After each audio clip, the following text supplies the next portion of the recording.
My holiness blesses the world. Your holiness blesses the world.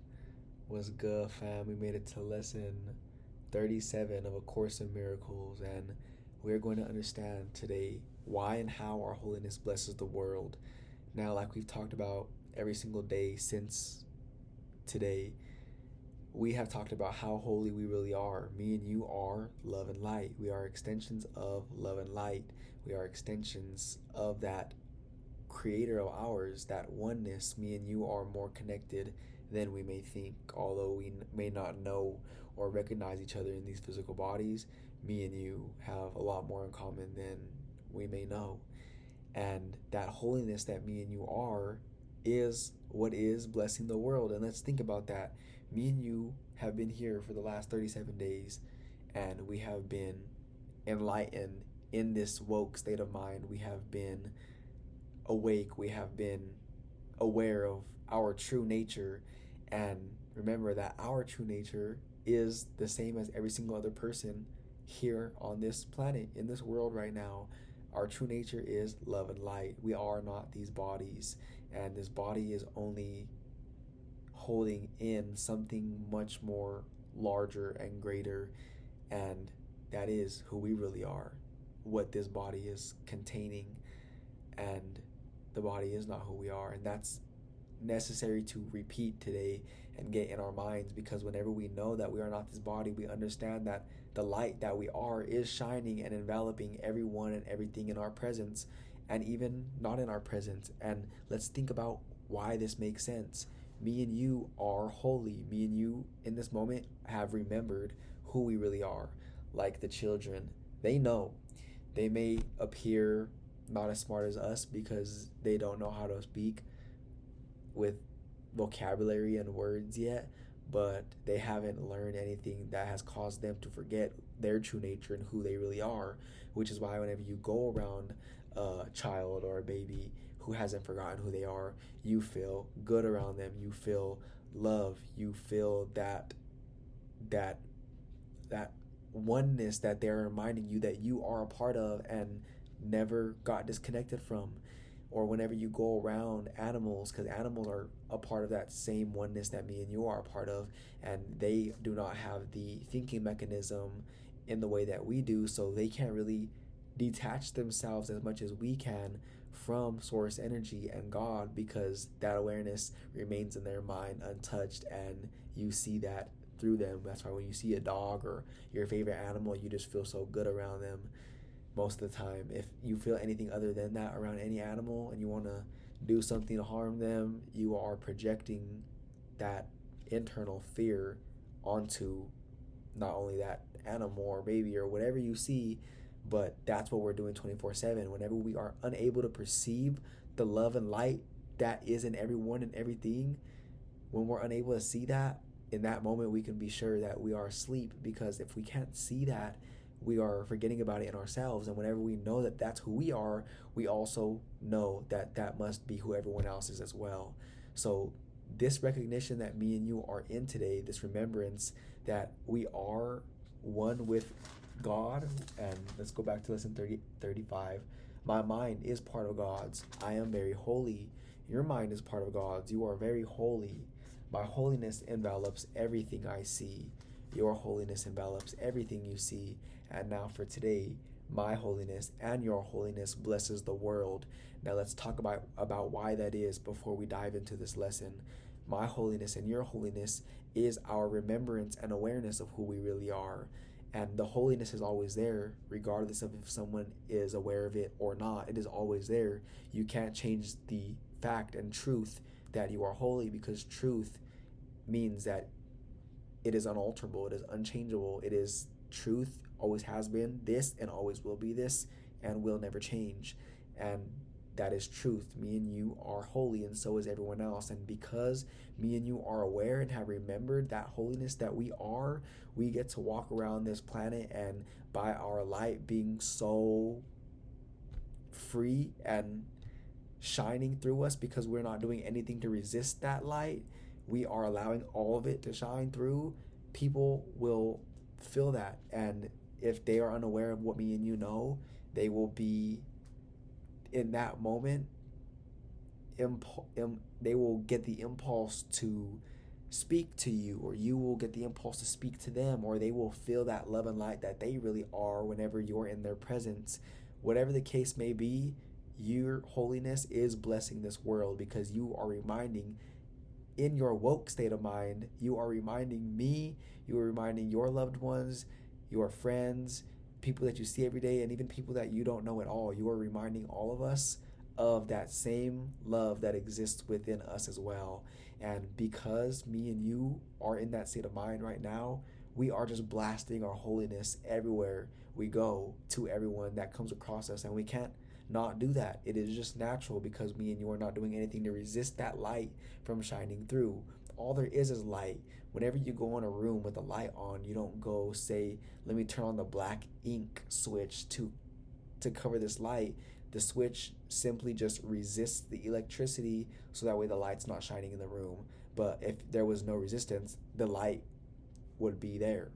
Light is all that is. Me and you are a part of all that is. And let's go ahead and dive into this lesson today, and then we'll discuss more of what we just talked about. And after this, it's going to make so much more sense on another level that me and you haven't reached yet. So you already know what to do. Pull up to lesson 37 in your book. If you don't got the book yet, go ahead and open the PDF in the description, and let's go ahead and read this together. Lesson 37 of A Course in Miracles.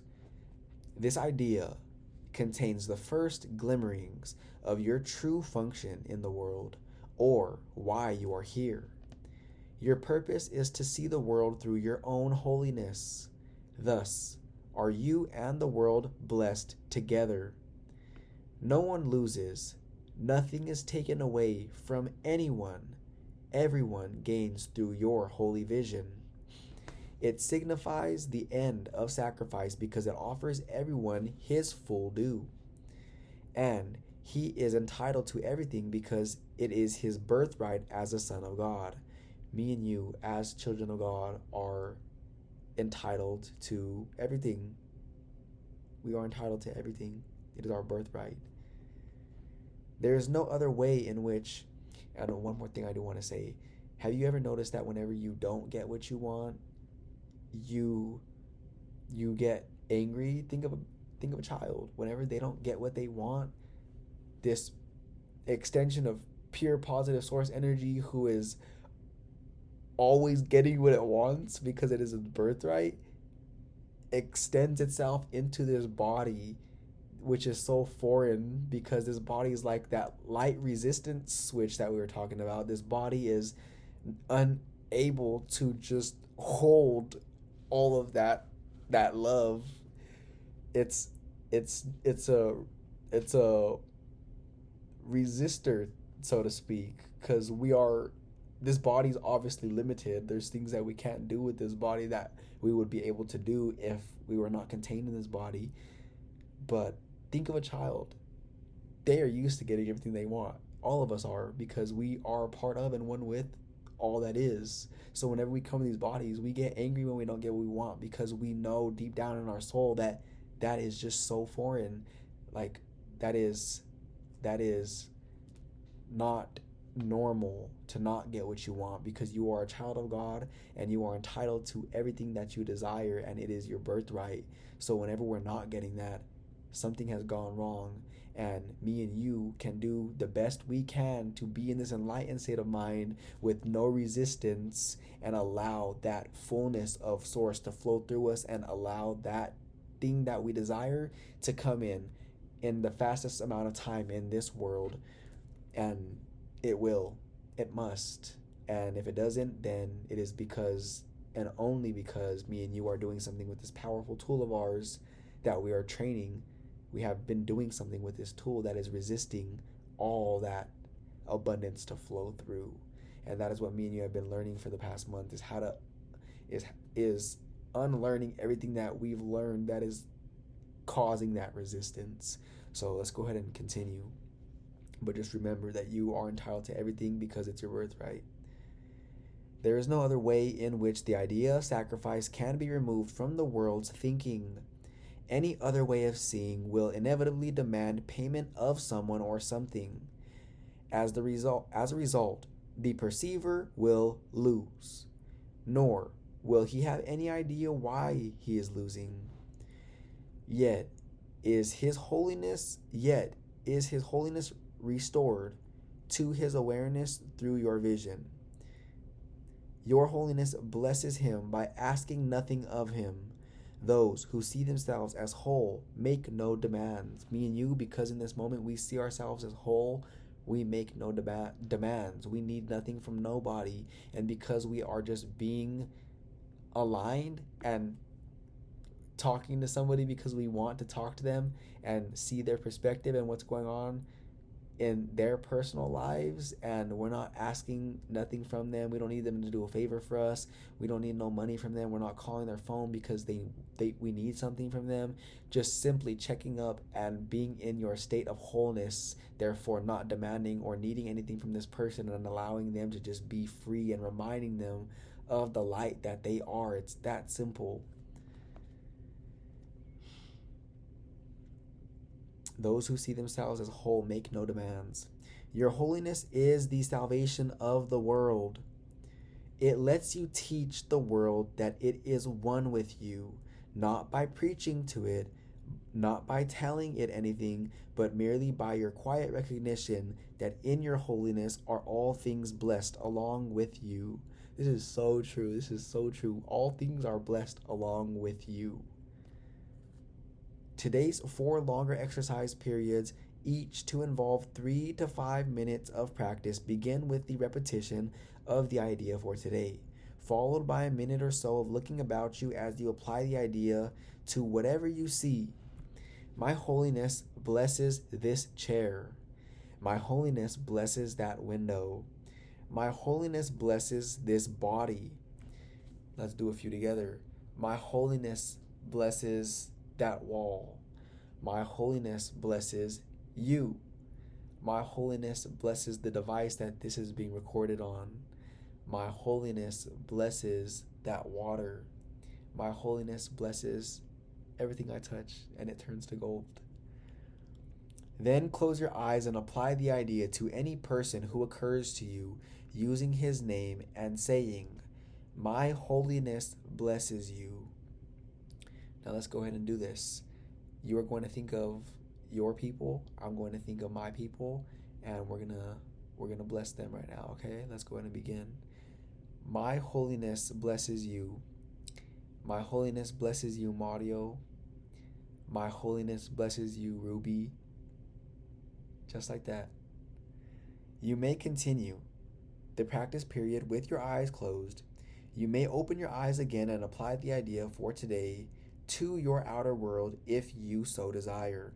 You may alternate between applying the idea to what you see around you and to those who are in your thoughts, or you may use any combination of these 2 phases of application that you prefer.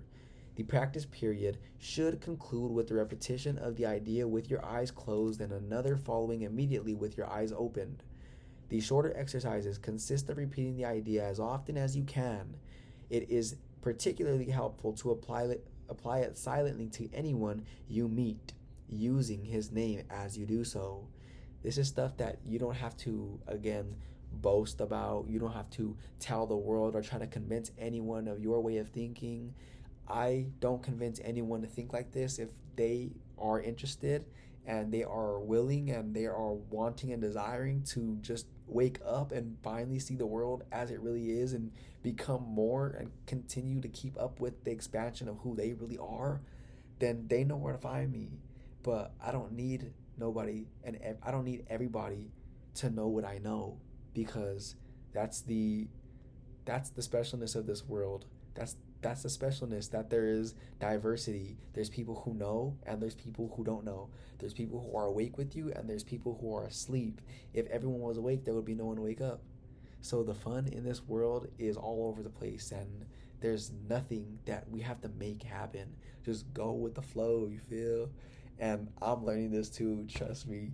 Right now, while I'm just receiving all of these thoughts and communication from God,